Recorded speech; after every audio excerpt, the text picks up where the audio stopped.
welcome to the Apex Perspective. My name is Frank, and I am your host today, and we got a very fun episode for you guys to share with. To share today's episode, I have Leo of the Apex Pack Openings crew. Yes, sir. What's going on, everybody? Hopefully everyone is doing well. Thank you for tuning in to yet another episode or show of the Apex Perspective. Happy to be here. Yes, sir. We got a very fun-filled episode today, and we're going to be talking about Comic-Cons today. We're going to talk about some of our past experiences and then get into some of the tips and tricks that we have learned along the way while attending various Comic-Cons throughout the years. And, yeah, I mean, Leo and I, we've been attending Comic-Cons for the past, Leo? It's been 10 years almost? Almost. Now?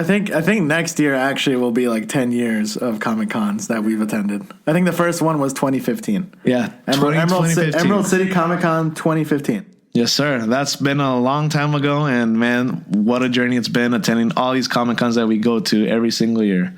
But yeah, so just to give you guys an idea, I mean, that was our first Comic-Con. I think we didn't know what we were getting ourselves into. Things that I can remember from that Comic-Con about 10 years ago now is Stan Lee was there. And that was one of the craziest, looking back now, it's kind of crazy to think that we were about 10 feet away from Stan Lee. Hopefully he's enjoying the show from up there. But yeah, it's been a kind of crazy journey. I remember seeing Leo be speechless when we first met John Barrowman there.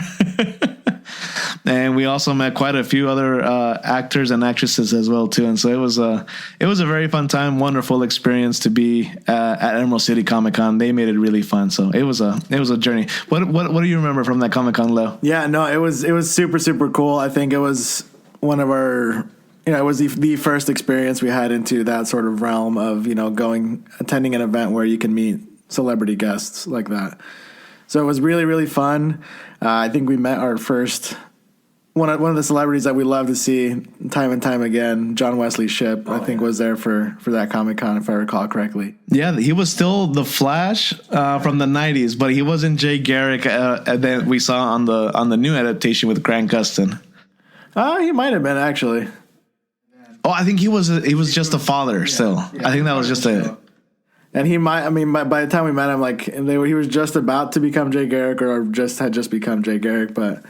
Yeah, that was because I think you got the print signed of him with him as Jay. No, I didn't. I got him as a 90s Flash. Oh, that's right. Because the show was barely rolling out. It was still around I believe it was around season 1 because Smallville just ended in 2012, I believe, if I'm not mistaken. We'll have to fact check these, but the Smallville show just ended, and the Flash and the Green Arrow show were starting to pick up more and more. Yeah, I remember because Green Arrow came out the year after, or 2 years after, I think Smallville ended. Yeah, and then Flash came out not too soon after. So.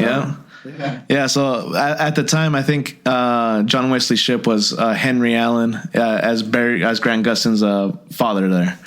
But yeah, man, he's always a real pleasure to meet time and time again. So I'm with you on that. I think we met him how many times? At least 5? By now, yeah. I mean, he's gone to several of the Comic-Cons that we've been to, so it's always a treat, talking to him for half an hour. Yeah, right. And just chatting up, seeing how things are going and that kind of thing. So yeah, definitely one of the cooler celebrities that we've met. Agreed. Any other things you remember from that show? I'm gonna tell the story about almost getting trampled over, but that was one of the highlights. So we were at Stan Lee's area. He had the whole area dedicated to him, and he had a whole section of all of his signed collectibles and that kind of thing. And Frank and I had just gotten done looking at all the signed comic books, and we actually picked one up. And then we were walking away to go check out what other celebrities were on the other side of the building. And just as soon as we were crossing through, sure enough, security lifted the ropes basically for fans to start filling in.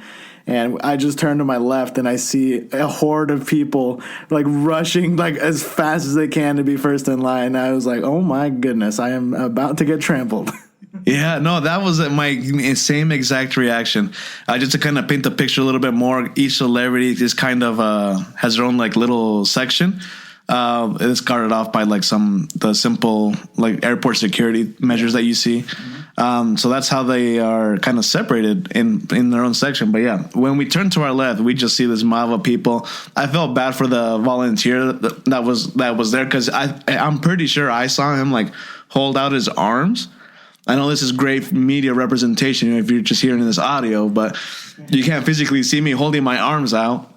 But I saw him hold out his arms, and like he got like kind of like pushed by all the fans rushing to get in line. Yeah, he was attempting to slow down the crowd, but it didn't really work too well. No, it didn't. But man, I was a little bit scary. But you know, when someone is so powerful and so well known within the industry, it's understandable. It's understandable. One of the goats of media in general, because without Stan Lee, we don't have the same pop culture that we have today. Like no. Without Stan Lee, we don't get a lot of we don't get the Marvel Cinematic Universe. You know, like we don't get Spider-Man. He's such an icon, and he created so many important characters in today's current shows and all that kind of thing. So yeah, we owe a lot to Stan Lee, and rest in peace to one of the goats. Yes, sir. I completely agree. Yeah, that's been that was kind of like our first comic experience, and since then we've attended Comic Con such as Ace Comic Con. We've driven for a fan expo in Salt Lake City. We flew to Chicago. We've been to Washington, like to every single Comic Con that you can see here. Yeah, I forgot about we went to Canada too. Man, that was a trip. Yeah, we had to go to McDonald's to exchange our currency like every morning because all the banks were closed. It was like a national holiday the day we were there. Yeah, that's right. All of the banks were closed, so we had to go to McDonald's like repeatedly to go exchange our currency. The things we do for Comic Cons. Yeah, but yeah, we've been around so many Comic Cons. We've flown, like Frank said, to Chicago. We've driven to Salt Lake City. Been to several ones here in the area. So we live in Washington State. So we've been to Emerald City Comic Con, Washington State Summer Con, the Portland Rose City Comic Con was another big one. We've frequented actually like 3 or 4 times now. Yeah. So it's been quite a few times that we've been down there. And then the various fan expos that they do. I think they did FanX Portland. Mm-hmm. And I think so, yeah. And some other Comic Cons, other miscellaneous cons there that pop up here and there. Yeah, but and we're always looking for more and more to go. Yeah, I'd say we're pretty seasoned vets of the game now. I think so. And along the way, I mean, we've learned a few things here and there, but I just want to still talk about our Comic Con experiences in general, though. Kind of like, what's been your highlights from the Comic Cons? Which one has been your favorite? Where do you rank them? Which one has the best memories for you? Yeah. Let it all out. Yeah, no, I think all of them have their own bright spots. So we do a lot of our Comic Con with Elpidio, who's not here today, but we like to make it a point to travel as a group together, and I think every con that we travel to is just a great time with the guys, and we shoot the the fun stuff, and we mess around, that kind of thing. We get up to no good, but I think every con for me holds a special place in my heart. I think one of the most memorable ones was probably Chicago, back in 2019. I think so. Yeah, Chicago 2019. 2018 actually. No, it was 19 because COVID happened like a few months after that. That's right. Yeah. And I was like ghostly sick. That's why I remember it so much. Like, yeah, like I was like fine on the plane ride over, but as soon as we touched down, like I just felt terribly ill, and I was like as pale as a ghost. And I have a picture with Chris Hemsworth to prove it. Yeah, you do. Chris Hemsworth, Brie Larson, and Tom Holland. So those were the 3 people that we flew to meet during that con, and it was crazy. One of the coolest cons I think we've done. It was a relatively smaller one compared to other ones that we've been to. Yeah. It was a pretty small show floor in terms of like the amount of vendors that were out on the floor.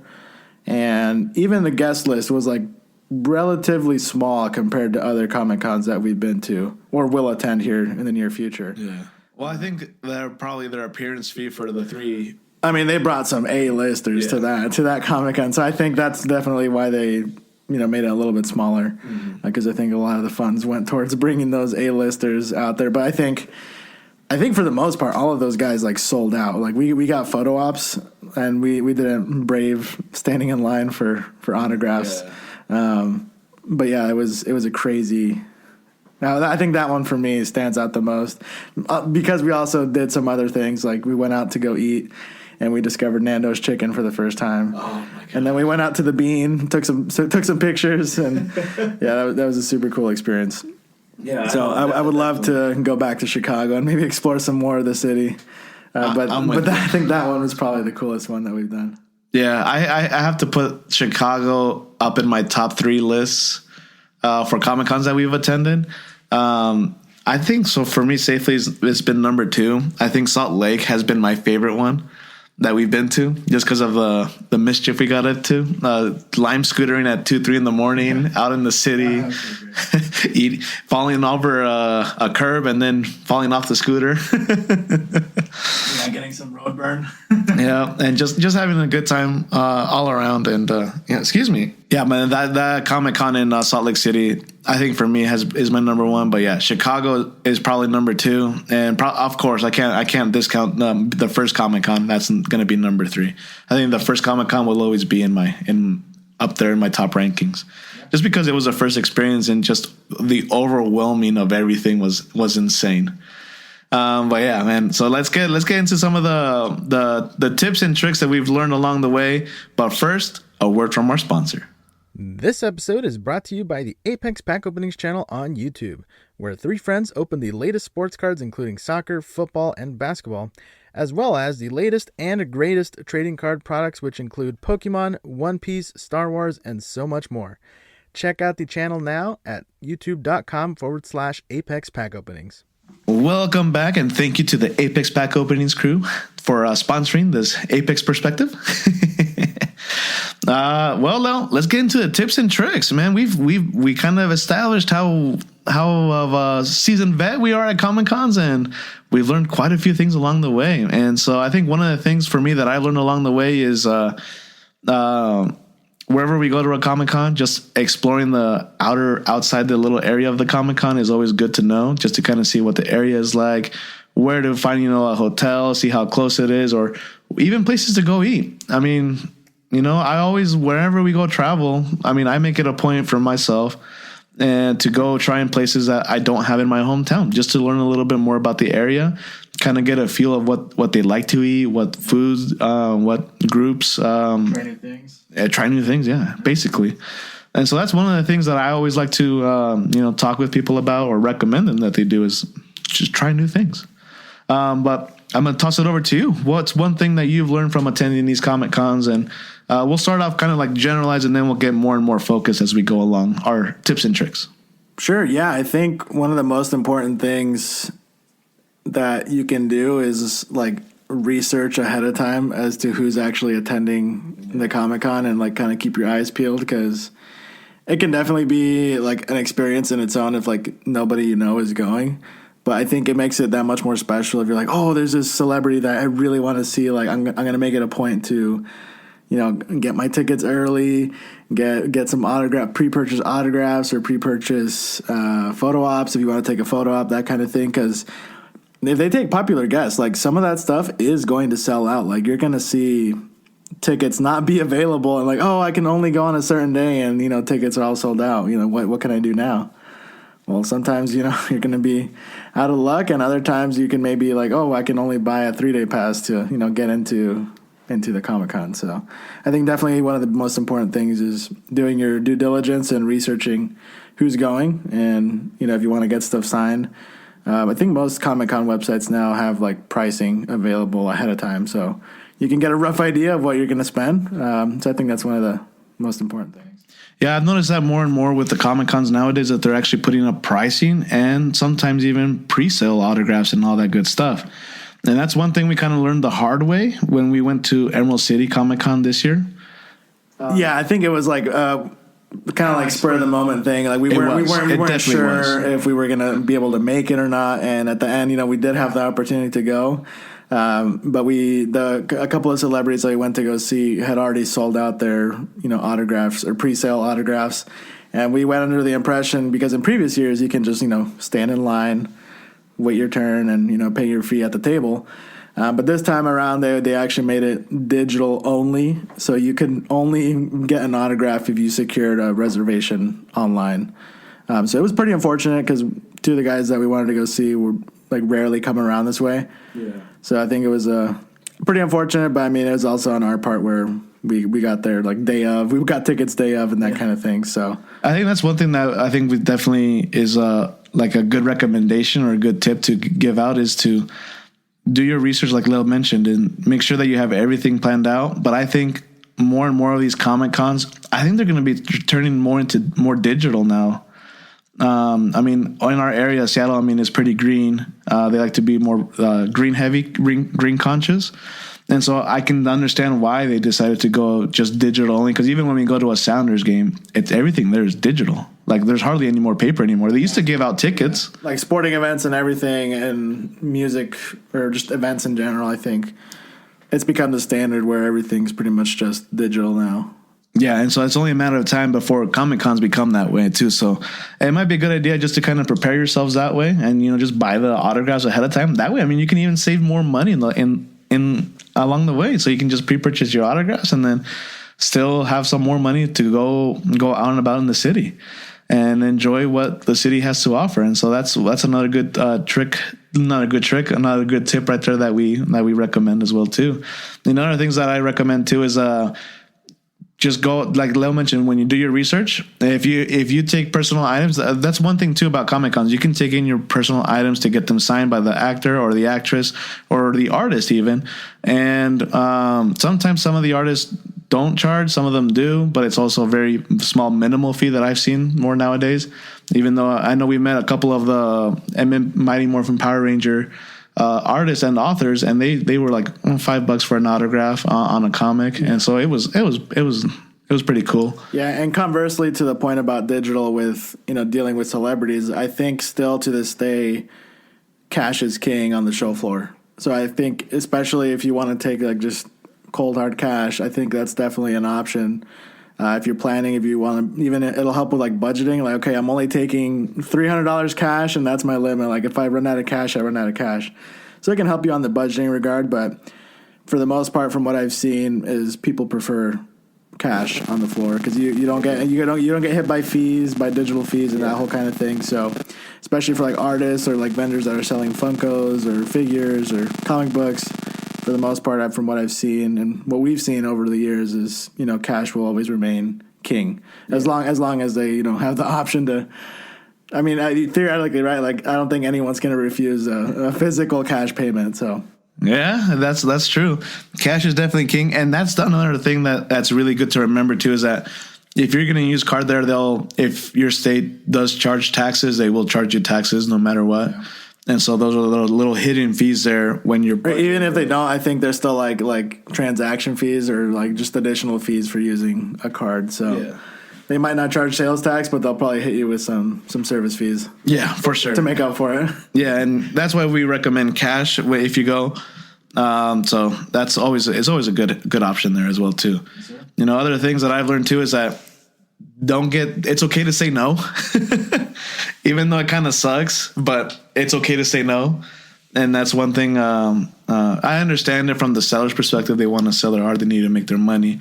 And yes, getting a spot in a Comic-Con does cost money as well too for the vendors to be there too. So they want to make their money for being at the show too. So I understand that, but it is okay to say no. Don't feel too bad. When you mean like in the regard when like artists or people approach you to be like, hey, like come take a look at this, right? Yes. That's what you mean. Yeah, or like if they're trying to sell you like a comic book or sell their art and they're really, really being pushy about it, it's okay to say no and just walk away. Yeah, because I mean, you got to remember, a lot of these guys are there to hustle. Like it's not just because, like you said, there's a fee, and some Comic Cons charge more than others. So there's definitely some ground they have to make up, to at least break even for the weekend. So they're definitely going to do their part to try and hustle and make some money. Yeah, and I respect in each and one of them, and they have to do what they have to do to survive, and that's understandable.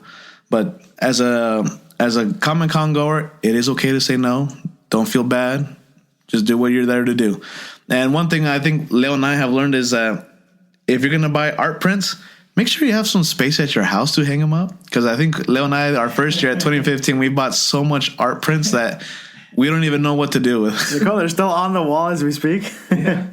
No, but yeah, I mean, and especially if you're traveling, because you might not have the luxury of having a Comic-Con nearby, or if you're, further away, or like even traveling by plane or by car, whatever it may be, just make sure you have the space to actually transport some stuff with you, because otherwise you might be stuck with like, oh, I gotta hit the post office before I leave. Oh no! Or oftentimes it's like Sunday and like everything's closed and you're like, you can't ship anything out. Yeah, I was gonna mention our Chicago experience that we had to do that, and the other thing too is that if you're gonna be traveling that way, like Leo mentioned, have the space, but also have the protective like equipment, not protective equipment, but protective gear, not even, or just the stuff that you want transported. Make sure you have the proper protective stuff, because that way it doesn't get ruined on like if you. Protective items, yeah. That way you have a poster case or like a print case or a print binder, or a carrying tube for posters, all that good stuff. Top loaders or an art book, whatever it may be. It's super beneficial to, because you want to have these. You want art in like good condition once it gets home. You don't want it all crumpled up and stuff. So and that's one thing that we kind of learned at Chicago, because we had to ship back a lot of our stuff, and just because we weren't thinking about. I wasn't thinking about bringing stuff back from the show, but we ended up buying a few things, and well, we couldn't fit them into our bags, and we were thinking about, like, do we cut it open, or what do we do, or do we cut it in half or fold it? But in the end, we ended up deciding, okay, we're going to just find a UPS store that's actually open on a Sunday. And so we Ubered to the store, and then we packaged everything up and shipped it off. And then by the time we got back home, we were still waiting for our package. But yeah, I don't know. Lev, do you have anything else to add on to that, our little Chicago experience there? Yeah, I think just plan ahead. I think it really matters as if you plan ahead of time. Like, it's just such an important piece of, especially with traveling longer distances to Comic-Cons. If you live in the city, like, you might have the luxury of like, oh, I'm just gonna go, drive half an hour to my house real quick and drop some stuff off and come back, or that kind of thing. But like for us that travel to Chicago, we have limited real estate in our travel bags and that kind of thing. So yeah, just plan ahead of time of what you want to get done, or if you have stuff in mind to get signed, like Frank said, get the protective items that you need, whether it's top loaders or art books, binders, poster boards, poster tubes, whatever it may be. It's oftentimes it'll probably be cheaper for you to get that stuff ahead of time, because most Comic-Cons now have vendors there dedicated for that kind of stuff, so you can probably buy them on site. But typically they'll, upcharge you pretty good. So yeah, shout out to Russ though. He's always got the best pricing and best gear available for protective stuff. Absolutely. Yeah, but yeah, man, we've been going to Comic-Cons. Another thing that I will recommend as well too is that if you're gonna get like your Funko Pop sign, just be aware that more and more recently we've noticed that some of the pricing has gone up just exclusively for Funko Pops. So be prepared to kind of pay like a premium price for them. Not authors, but actors or actresses will have a certain celebrities. Yeah, there you go. That's a good word. The celebrities have like a pricing options, and just be aware of that they do charge for autographs. Some of them range from $40, some range up to $200 or even more. Yeah, depending on who it is. Depending on who it is, and so if the bigger the actor, the more expensive it's going to be. Yes. So be prepared for that. Yeah. And just be prepared for Funko Pops at a little bit premium price. From what I've noticed, it's kind of always been like $20 more from what their autograph price is. Yeah, and some celebrities still remain the same. Like, they won't give you an upcharge. But in more recent years, Funkos have become so popular and high in demand in terms of like getting stuff signed. For whatever reason, celebrities have begun, charging a little extra specifically for Funko Pops. Yeah, and I think it has to do with more of like the aftermarket. Like after they get the autograph signed, and then there's people that are flipping them to make a quick buck or something. So I think that's why they kind of noticed. I think they noticed. I mean, they're not blind. So I think they've noticed that. Yeah, it's all business in the end, but they're just trying to make their money as well too, and that's kind of part of their livelihood too, is to attend these Comic-Cons and invest their time in going out to these shows, which I am grateful that they do. I haven't had a bad experience. with any actors. I've only had one bad experience. Yeah, me too. But I think it's probably the same guy we're thinking of. Is it? Was it from our first Comic-Con? Yeah. Yeah. Yeah. So just to kind of elaborate a little bit more on this, this was from our first Comic-Con, and I think his name is, I don't know, it was Bruce Timm, right? Bruce Timm. He made all the. So he's responsible for the creation of like Batman Beyond and some of those animated shows. I don't know if he did Batman the Animated Series or not. I don't know. He might have been part of that, but I know for sure he did Batman Beyond, and we specifically got like this really cool Batman Beyond. Yeah, so I bought a Batman Beyond metal print from this artist that's really cool. It does really awesome work, and it was a print of the Gotham City skyline with Batman Beyond flying through there. And I thought like, oh, this is really cool. Let me get it signed by Bruce Timm. And when I showed up to Bruce Timm, the first thing he said, "This isn't mine," and I was just like, oh. Well, I'm sorry. Like, I didn't know. Yeah. And so that was kind of like he very reluctantly signed the print. And like that was like the only one of all of the people that we've met. And we've met quite a few. Like you can probably, I think we might have pictures on our Instagram. You can go check the Apex Pack Openings Instagram, but we have a lot of signed Funko Pops. Yeah, that's kind of like our niche, is we like to get Funko Pop signed, like for our personal stuff. For sure. I think we'll probably, or we can upload a picture. By the time this I think I'll roll out an Instagram page for the Apex Perspective too. Yeah, we can do that too. That way we can keep the Apex Pack Openings one a little bit separate. Sorry, we talk a little bit business here, but to get back to the point, like that was like one of the only few negative experiences was Bruce Timm. Way back in 2015. So hopefully he's changed and he's been a better person to his other fans. But at least for us, it was a pretty sour note. I mean, now I know, like I do get it. Like it's their work, right? And so they want to sign the work they do. So I understand. Maybe next time I meet Bruce Timm, he would have had the same reaction if I would have taken something that I drew. Probably and taking it to him. He's like, yeah, this isn't mine. Like, why am I going to sign this? So yeah, we'll see. Maybe it's the same concept. We'll see what happens. We can put it to the test next time we see him. Yeah, and that's another thing too. That was probably our most negative experience too. One thing I will also recommend too is that do your research on the actors. Like if you're going to get voice actors, make sure you like go to their IMDb or check out a good website that I like to use is Behind the Voice Actor. Yeah. And that's one website that I've like spent too much time on, just perusing what the voice actors, what they've done, all their works that they've done. And we went to an Anime Washington Comic-Con. This was the first one. And I met the voice actress who does Miggy in Parasite, but I wish I would have done a little bit more research and not just relied on Behind the Voice Actor because she was also the Going Merry in One Piece. And I would have taken my Going Merry with Luffy Funko Pop and have her sign that and use the quote that she says when she's burning. And that pitiful moment, I would have her done that quote on that Funko Pop and then have Luffy signed it as well too, saying "Thank you, Going Merry" or "Thank you, Mary." Yeah. Yeah, that would have been a really cool moment. Because after we found that out, like I went back and it like they have it listed on there, but as like the name of the ghost that. Spoilers for anyone who hasn't watched One Piece. We're going a little into detail, but yeah, I mean, it just goes to show do your research and make sure you have all your ducks in order and ducks in a row and get who you want signed. So because there's a lot of actors that have done like hundreds of roles. Like there's Steve Bloom. Yeah, like I think over 300 or something like that, or maybe 500. I can't remember, but yeah, there's like so many actors that have done so many roles. So just do your research, and you might find like, oh, this person did this. What? No way. Like you probably run into quite a bit of those.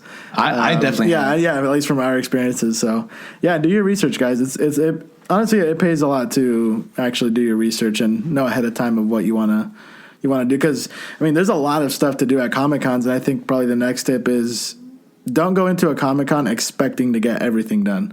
Yes. Like there's so much available and so many places, like all the panels that they do, all the autographs, all the photo ops, and then on top of that you have the massive show floors that they put on. So you can go in and like try and get as much done as possible, but I mean, just like we've been mentioning, do your planning, because oftentimes like one thing like, oh, I'm standing in line for an extra half hour, I'm going to miss this panel, or I'm off doing this thing and I'm not going to be able to catch whatever panel I was trying to get to. So I think, yeah, definitely do your research ahead of time. Most places put out a schedule ahead of time as well, like as you get closer to the show, so you can do some planning as you know, time gets closer to a Comic-Con.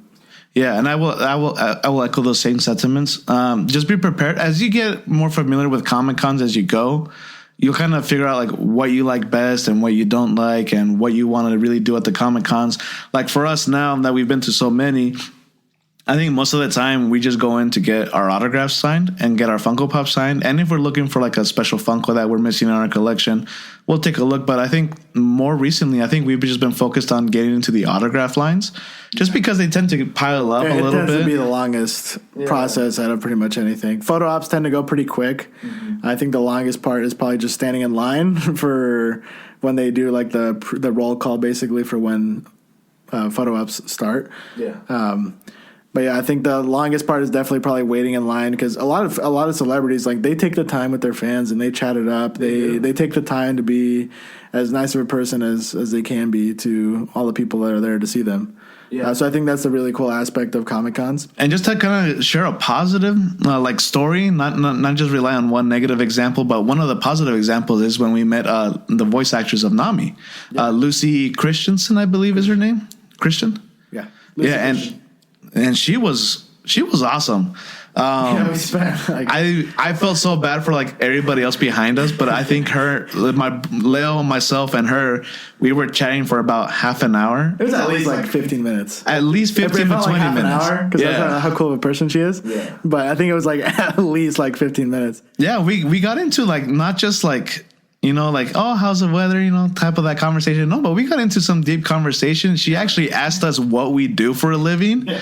And then we got into talking about what we love about our jobs and what we do, and, you know, and all that stuff. And so it was a really unique, beautiful experience. And we've had that experience with quite a few other guests, not just her, but John Wesley Shipp is always really nice to talk to. He's always a good time. Very humble, very nice. I always liked meeting Tom Welling. He's always pretty cool. He always take a quick, like, he's such a bro. He is such a bro, man. He is such a bro. And so many actors that we've met. Yeah. The lines do pile up, but the ones where like there's not that big of a line is always pretty amazing. I will share this one. We were at WoW SummerCon, and I was in the line for I can't remember his name now, but he voiced General Iroh and Aku from Samurai Jack. And this guy decided to, in the middle of signing stuff for everybody, he just stepped to the side, yelled. He didn't yell, but he projected his voice so all of us around his table can hear him, and he recited the entire Samurai Jack opening in the General Iroh voice. Even though it's very similar to Aku, but man, it was so cool. And that was a unique experience. I love the show. I love them as Aku. Greg Baldwin. I was thinking of his name this whole time. Yeah, thank you, Leo. Yeah, and that guy was that was so cool. That's one thing that will always stick with me too, is hearing that Samurai Jack opening in the General Iroh voice. It was awesome. Yeah, man, a lot of really, really positive experiences that we've had. So if you're thinking about going to a Comic-Con, I think, you know, just go for it, man. There's so much cool things to see, and even if you don't go for any celebrities, like, there's still a lot of cool panels you can attend, a lot of stuff on the show floor, or even Artist Alley, like lots of really cool art, lots of really nerdy things that if you want to go in and, you know, try and find, it's probably a good chance you'll find it there. Yeah, and so, you know, that's kind of like mainly our big tips and tricks at the moment right now. You know, as we go to more and more Comic-Cons, we might do an updated episode and just kind of revamp this one a little bit more. I've got another couple little things just like real quick to close it out. We don't really cosplay, but if you do cosplay, I'd say like prepare your outfits and stuff like way ahead of time, and know that like it can get pretty uncomfortable and pretty cramped in these show floors. So if you have like a lot of pointy things or a lot of big objects that you have with you, it might be a little hard to carry through the show floor just because of the sheer amount of people. And remember, cosplay is not consent. Yes, that is a big thing that a lot of Comic-Cons stress. So yeah, always just be respectful, be nice to other people. Everyone's there to have a good time and meet other celebrities and that kind of stuff. So I think, plan your outfits ahead of time. And I think like if you have like fake weapons, you have to go through security. You definitely have to get checked and then tagged, and they put like either like a little ribbon. Is what they call it? I think so, or something like that. Yeah. So you get like tied a little bit, like a little ribbon. Basically a marker that says like, oh, this isn't a real weapon. Yes. Yes. That kind of thing. So because I know a lot of people like to cosplay like just one that comes to mind, Hellboy with his pistol and stuff. Like they'll put like ribbons or some marker on the gun, basically saying, okay, this isn't real. And we have seen some pretty amazing cosplays out there. Some of you all are very talented and keep doing what y'all doing. And if you're going to get into cosplay, you got it. You have a lot of inspiration, and I'm pretty sure the community is really nice and helpful, and they'll give you tips and tricks. And so that's what I've noticed from the cosplays I follow on Instagram, that they're always willing to help, and they're always giving advice on their Instagram stories too. So maybe one day the Apex Perspective crew will cosplay a trio together or something. I don't know. Maybe the Three Musketeers. Yeah. Yeah, but Leo, any other tips and tricks that you want to share off the top of your head that you're thinking of? If not, don't forget to check out our YouTube channel. It's under the Apex Pack Openings. We're uploading new content there. We're ripping lots of cards. So don't forget to check us out there. Check out our socials too. We're on Instagram. I'm pretty sure I'm going to roll out an Apex Perspective Instagram account just for that, just to kind of share more of the pictures and stuff that from like today's episode. I would have uploaded Chris Hemsworth photo op that we had together and show Ghostly Leo, and maybe just a snapshot of all the Funko Pops that we have autographed on there. Just kind of share even more about what we have in our PC. But Leo, anything else? Just really quick. I just more as we get closer to closing, I keep thinking of more stuff. Pack like comfortable clothes, like wear like if you're not cosplaying, just like wear comfortable like shoes, because you do stand in line quite a bit if you're like there for autographs. So I'd say wear like nice shoes, breathable clothes, whatever it may be, because you're like pretty much like sardines standing in line, all packed right next to each other. So like take bags too, like take water, take portable chargers, because I mean at least for me, I always like find myself with like 5% left at the end of the day. So I think like portable chargers and just like the general planning aspect of just, plan accordingly to be around people. Yeah. And I will say, please, I know this is a stigma as well too, but please wear deodorant. Or just clean up after yourself. Clean up a little bit after yourself, because there's been instances where it's been kind of uncomfortable at times. And so, but yeah, please clean up a little bit. Yeah, and another thing too, just people that you're standing in line with, like you're there for the same thing, and oftentimes, like if you're there for the same thing, you might have similar interests. So don't be afraid to like talk to people, like just like network and connect with people. Like there's a lot of opportunity there to meet people that share similar interests, and you can develop friendships from Comic-Con. So I know it can be a little scary because you're like there's a lot of people here and that kind of thing, but I think you're fine for the most part that. You can talk to people about like, oh, what are you getting signed? Oh, I'm getting this. Oh, what are you getting signed? Like that kind of thing. Yeah, it's a very nice, I would say at least 95, 99% of the people at a Comic-Con are really friendly, and they're there for the same thing. So you have a lot of things in common to talk about right then and there. So yeah, when you decide to go to your first Comic-Con, enjoy yourself, have fun, meet new people, talk, stay safe, enjoy yourself. Yeah, be respectful, do all those type of things, and you'll have a really good Comic-Con experience. But 100%. No, yeah, I think that pretty much wraps up for me what I had as well. Okay. The last few things that came to mind, but no, yeah, I think if you guys did enjoy, I mean, give us some feedback. Feel free to message us on our platforms. Yeah. Drop some comments on the YouTube videos, that kind of thing. But you'll find this episode on YouTube and on Apple Music, wherever you find your wherever you find your podcast near you. And so, without further ado, thank you guys for listening to the Apex Perspective. My name is Frank, and I've been joined by Leo. Thank you for having me, Frank. And wherever you're at, take care and don't forget to smile. And we'll see you on the next one.